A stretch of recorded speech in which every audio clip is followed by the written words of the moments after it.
The night before Childish Gambino performed Redbone at Madison Square Garden, he was singing it to Rihanna. Twitter got a good laugh at the idea that someone as fucking cool as RIH could become an absolute fangirl, joining in the obligatory roaring sing-along that accompanies its first verse, her voice seemingly a few decibels louder than Gambino's. 24 hours later, he was singing the song in front of me. Whether you were a day one fan or a casual one, this was the moment we'd all been waiting for. Nothing compares to an arena as large as MSG singing, "Get Your Money, Black Man," in unison. But in truth, we'd been wrapped since Donald Glover took the stage. Last January, the Atlanta star announced he would stop making music under the Childish Gambino moniker, explaining during promo for the series that he felt like continuing under the alias wouldn't be punk anymore, as much as Redbone is a punk song because it's a gospel song that's on the radio, he explained to the Huffington Post. "I'm like, there's only so far you can go before you just are the radio. This was both my first and my last Gambino concert, and I was curious about how this man, who seemed to be elevating his artistry in every sense, would succeed once again in subverting his audience's expectations." From the moment that a shirtless Childish Gambino appeared, silhouetted against a backdrop one light beam away from complete darkness, the garden was about to be changed. Childish Gambino was taking us to church. Shouts of Gambino emanated from the crowd as the stadium began vibrating with the moody, massive synths that appear at the outset of Algorithm, a new track the rapper shared with concert-goers before the start of his This Is America tour. In a statement issued to ticket holders through Live Nation, he noted that the song wasn't complete but that it was important for his fans to know it ahead of time. "For the experience, please do not share these songs," he wrote.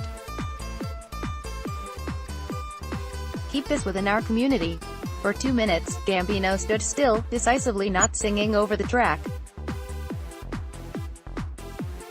"A voice keeps telling me that we've got to be, that we have to be free," we heard him croon on the recording. With those words, Gambino awoke, falling into the sort of broken dance moves he'd shown us on This Is America, produced by Ludwig Göransson, the Swedish film composer behind the Black Panther score. Algorithm feels very in line with Kanye West's gloomy use of synths, until Gambino lightens it up by interpolating Johnny's 1993 song, "Hey, Mr. DJ, everybody, move your body, now do it, here's something that's gonna make you move and groove," he sang. The crowd seemed to have done their homework. Judging by their singing, you wouldn't be able to guess the track was still unreleased. As the song wound to a close, he addressed the crowd for the first time that night. "If you bought a ticket to this concert, that means you bought a ticket to the last Gambino concert ever," he says. The reactions from the crowd were mixed. Some people screamed, "No," not wanting to let this era go, while others erupted in applause, seemingly grateful for all their idol had accomplished.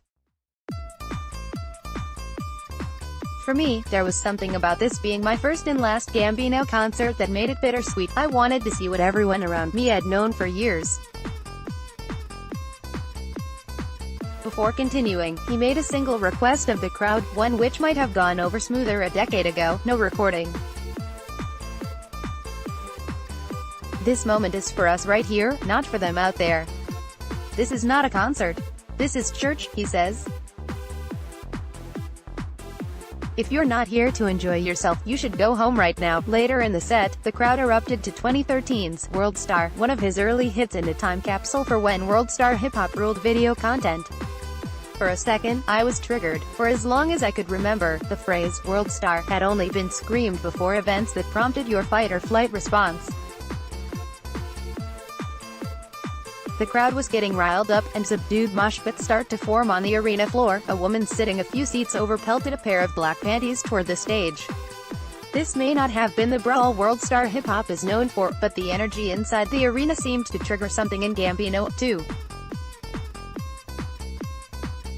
He'd riled us up to the point that few people seemed to notice that he'd slipped backstage somewhere, with a camera crew following him as he waved and shot smiles to the bartending staff outside of the stage.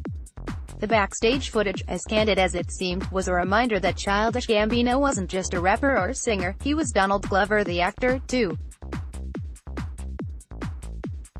His 10-piece band played a bluesy funk instrumental as he made his rounds around the arena, leaving us to wonder when he'd make his return to the stage. When he re-emerged, he was among us. "I just wanted to get a better look," he says smoothly, standing in the mid-section of the arena. He exchanged friendly banter with his fans, shooting the cameras the occasional deadpan look during moments of comic relief. Childish Gambino is whoever he wants to be, a musician, actor, comedian, church leader, and even a heartthrob. Still, Gambino seemed like he was still processing that he'd cultivated enough of a following to fill Madison Square Garden for 2 nights. After his lap around the arena, he knelt down at the edge of the stage as if it were an altar, and started talking about how far he'd come since his days as a dramatic writing student at Tisch in the early aughts. "I used to come here to see some of my favorite rap acts when I was going to NYU," he recalled. "Y'all don't remember these times, but rap, it was like a small thing for a long time.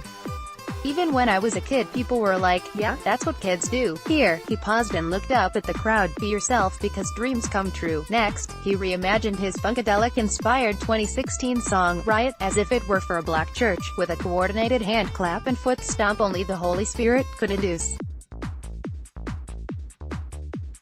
Over time, what began as a sparse instrumental arrangement began to resemble the psychedelic production of the recording, and the song swelled larger and larger. "I told you we were in church," he said. The crowd mimicked him, and for a minute, it did feel like church.